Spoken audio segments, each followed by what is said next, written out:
All right, we have to learn about, oh, look, I'm down there in the corner of the screen. That's awesome, man. We're learning about, how's this work? Like, I'm being videoed and my camera's working, but my camera's also, like, recording me down. This is nuts. You need to be able to explain the controversy of Ford's pardon of Nixon, the impact of OPEC embargo and stagflation, and then, lastly, the Camp David Accords and the Iranian hostage crisis. All right, look. One of the big things that Ford had to deal with was he was the vice president for Richard Nixon. Richard Nixon basically steps down. He doesn't necessarily get impeached, but also probably would have been impeached, probably convicted of a crime. Gerald Ford comes out and says, you know what, man, we're just going to pardon President Nixon. We're just not even going to worry about it anymore. So basically in the late 70s, we were overextended, man. We had way too much stuff going. The people distrusted the government because of Watergate. They distrusted the government over what they perceived to be lies about Vietnam. The economy had entered a recession. We had high unemployment and high inflation. The series of presidents of Ford and Carter failed to inspire a sense of hope in the American people. We just didn't know what direction to go. So when Nixon resigns in 74, Gerald Ford becomes president. Everybody liked Gerald Ford, man. He's an honest man. He's a nice guy. He wanted to move America past the Watergate scandal. But everybody keeps asking, well, what are we going to do about Nixon? You're going to prosecute. You're going to prosecute. So finally he's like, you know what, man? I'm never going to get past the Nixon thing unless the country is able to move past it. I'm pardoning him, whether people agree with it or not. We got to put it behind us and move on. So in September 1974, Ford pardons Nixon of any crimes related to Watergate. And essentially he loses popular support because people saw that as like, okay, man, you're having a lack of accountability. You didn't want to bring him to justice. You let him get away with a crime. Ford's take on it was, hey, man, I got a lot of problems I got to tend to, and I can't tend with any of the problems if Congress is just mired in this Watergate thing that's in the past. Like, let's put it behind us and tackle the problems that we got. A big issue that they had to tackle was the growing economic recession. Since the early 1970s, the economy had grown stagnant. We had high unemployment.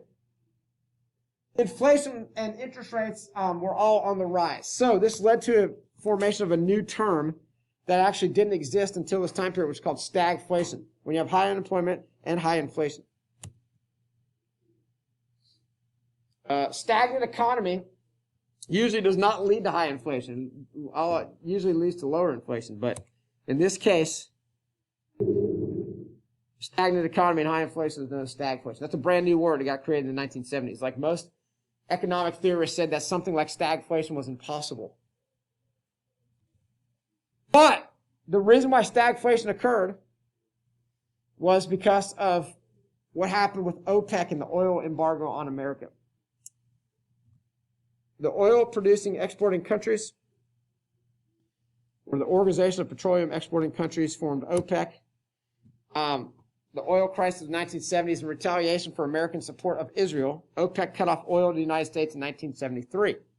As a result, gas prices soared, and shortages of gas led to long lines at the gas pumps. This is showing you how gas went from 40 cents a gallon to over $1.20, which that's like a dream now. I wish we had $1.20 gas, but nowadays we're paying almost $3. Here's lines wrapped around the service station. I mean, it was a disaster. Ford had no answer for stagflation, no answer for the gas crisis. He was challenged by Georgia Democrat Jimmy Carter in the 76 election. Carter basically said, look, I have no part in Vietnam. I have no part in Watergate. I have no part in the recession. Elect me. Ford's part of the problem. I am a solution. So that's kind of how he runs and how he gets elected. Before I go on to Carter, I really want to just revisit stagflation really quick to kind of explain it to you. Usually, when there's high unemployment, it means people have less money, so they're buying less things, which means the market is flooded with goods. When there's lots of goods in the market, usually the price goes down for goods. Like if it's like, take a box of cereal, for example. If no one's buying a box of Lucky Charms, and it's currently $4 a box, and they're oversaturated with Lucky Charms, they might lower the price to $3 a box or $2 a box. That's usually what happens when there's high unemployment, because less people have jobs, less people can buy things, the market is flooded. In this case, the reason why stagflation happened, because of the OPEC oil embargo, the price of gas went up. So the makers of Lucky Charms, which would have been General Mills cereal, would say, we're not selling very many Lucky Charms, but we're also paying more to ship Lucky Charms to the stores. Somehow we have to make the money back for the extra gas that we're spending to ship the products to the store. Instead of lowering the price, We're passing on the gas price to the consumer. So we're going to add that into the price of the good. So if a box of cereal is $4, we're like, dude, we're spending $1 worth of gas in this one box of cereal. Let's raise the price of the box of cereal. So people were out of a job. People didn't have money to buy products. The companies were struggling too to make a profit because of the amount of money they were paying in gas. So they passed the gas price on to the consumer. That's why stagflation occurred. You had inflating prices due to the OPEC crisis. And you had high unemployment due to the economic recession we were in. So it was a crazy situation that happened because of the oil embargo. That oil embargo that happens during Ford's presidency is a massive, massive deal. One of the biggest things that ever happened in U.S. history. So here is your 76 election. It's pretty close. Electoral vote's 48 to 50.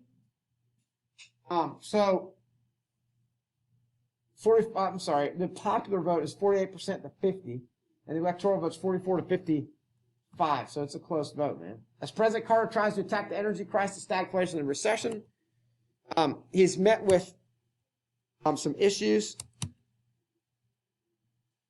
None of his efforts worked. Inflation at 14%. Interest rates got near 20%. Just to give you some historical context, interest rates right now are under 3%. I mean, you can get a house mortgage for like 2.6%, 2.8%, 3%. Well, interest rates then were 20%. That's absolutely the most incredible thing I've ever heard of. There's also a new oil embargo that happened in 1979 that increased gas prices again. So you can see that the national average contract mortgage rate, again, it skyrockets. 1979, you see how high it's going up, boom, and then it gradually goes down where we're under, the lowest we've ever been in the history of America right now. Carter entered office committed to making human rights the basis of his foreign policy, that he wanted fairness for all humans. He said, I will not support any foreign governments that violate human rights. In 1977, Carter agreed that, and this is one of his more controversial decisions, he said, you know what, Panama deserves to own their own land. They deserve to own the Panama Canal, so he unilaterally just signs over the Panama Canal that on the stroke of midnight on December 31st, 1999, Panama would take over the canal and get to run and operate the canal. Carter then hoped to gain peace in the Middle East between Israel and the Muslim nations, and actually he does accomplish this. That's his greatest accomplishment. It's called the Camp David Accords, and it's what he's known for. Since the creation in 1947, Israel had been attacked by its Muslim neighbors in the 40s, 60s, and 70s. And actually, there's an attack going on right now. Israel, there's been rockets being shot at Israel for the last, week now. And so that's an ongoing situation. Dude, I didn't realize how much I rock back and forth until I'm watching myself on this thing. It's crazy. I'm going to stand here stoically. By the 1970s, Egypt appeared ready to recognize Israel in exchange for the land in the Sinai Peninsula. So Israel, at one point in time, had taken over the Sinai Peninsula, which had belonged to Egypt. They got in a fight about it. Carter brings Egyptian leader Anwar el-Sadat and Israeli leader Menachem Begin to the United States for the Camp David Accord in 1977. These countries refused to talk to each other. Just getting these guys in the same room is a massive, massive, massive, huge accomplishment. Egypt recognized Israel's right to exist. Israel agreed to leave the Sinai Peninsula, and in turn, Carter did what was considered the impossible. He got these two countries to get together after years of warfare and sign essentially a peace treaty. Jimmy Carter's received the Nobel Peace Prize for that action, and the Camp David Accords is his signature accomplishment. This does not conclude his affairs in the Middle East, because Middle Eastern affairs get even trickier for Carter. In 1979, Ayatollah Khomeini leads a revolution in Iran and takes over the government. In taking over the government, the Iranians seize our embassy. So they literally storm the embassy. They take people hostage. 52 hostages are taken. And this starts the Iranian hostage crisis. Carter tries to negotiate, tries economic threats, even tries a rescue mission that fails.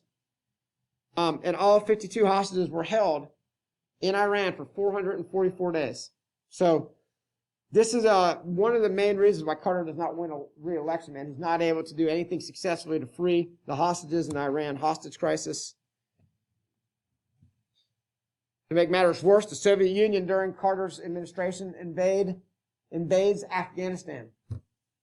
So Here's the Soviet Union right here. Boom. Here's Afghanistan. Because again, the domino theory says they need to topple Afghanistan, then Pakistan, then India. They're going to try to take over, you know, all the areas there in Asia. So the invasion signaled an end to Nixon's détente. So Nixon had really ratcheted down the Cold War tensions. Well, now all of a sudden, the Cold War tensions are ratcheting back up.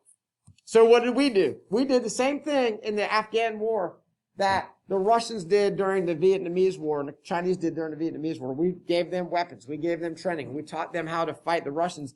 And after like 7 years of warfare, 8 years of warfare, the Afghanis were able to drive the Soviet Union out of there and bankrupt the Soviet Union, essentially.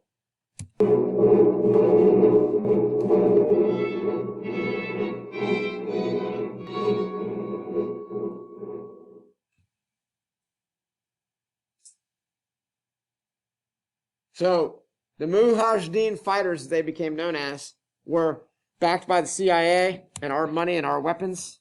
But again, that was seen as a bad event for Jimmy Carter because it looked like Russia was taking over more territory under his watch. By 1980, Carter had been unable to end stagflation. He was unable to end the hostage crisis in Iran. He was unable to restore our place in the world. It looks like Russia's now taking over more territory. And this is the result of his 1980 presidential election. Jimmy Carter gets smoked by Ronald Reagan. Ronald Reagan got 90% of the electoral vote.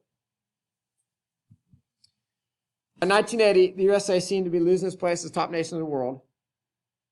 New problems in the Cold War with the expansion of the war into Afghanistan and new problems in the Middle East with the Iranian hostage crisis. So, social protest, counterculture seemed to divide liberals and conservatives. Stagflation is still going, and people don't know where to turn.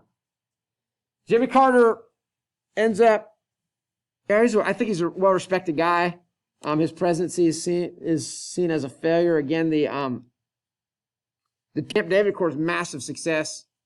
That was a huge big deal, but when you take in the economy faltering and the Iranian hostage crisis, that was a big deal. And then on Reagan's inauguration day, the interesting thing about the Iranian hostage crisis is